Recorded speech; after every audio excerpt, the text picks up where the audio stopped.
فاسألوا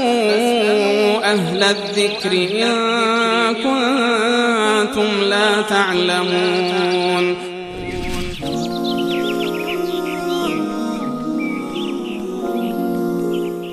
مادرم نمیتونه روزه بگیره، گفتم که کفارش که چطوری بدم. در واقع الله متعال این روزه رو همون گونه که هم قبلا عرض کردم این شرایط رو در نظر گرفته. اون کسی که بیمار هست، باز هم در این آیه الله متعال میفرماید کسی که بیمار هست و من کان مریضا او علی سفر فعدة من ایام اخر و علی الذین یطیقون فدیة طعام مسکین. اون کسانی که در واقع توانایی روزه گرفتن رو ندارند، یا به خاطر بیماری هست یا به خاطری که سالخوردگی و کهنسالی هست نمیتونن این روزه رو بگیرن، باز هم الله متعال به اونها اجازه داده که این روزه را به اصطلاح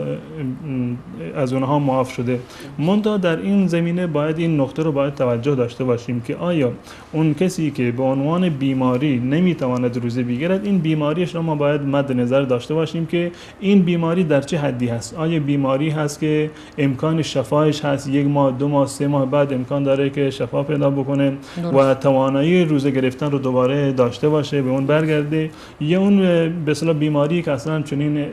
امیدی نیست و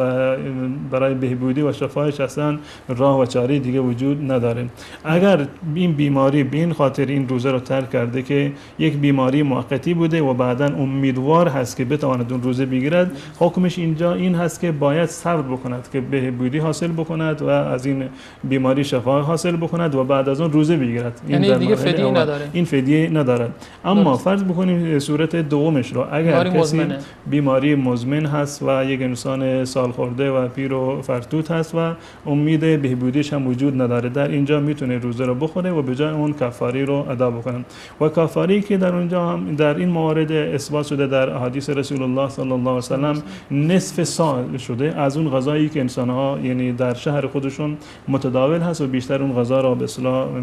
میخورن و برای هر روزی در مقابل هر روزی به یک مسکینی غذا بدهد و مقدار غذا هم نصف سا هست. و سا یک پیمانه بوده در زمان قدیم که امروزه اونو به اصطلاح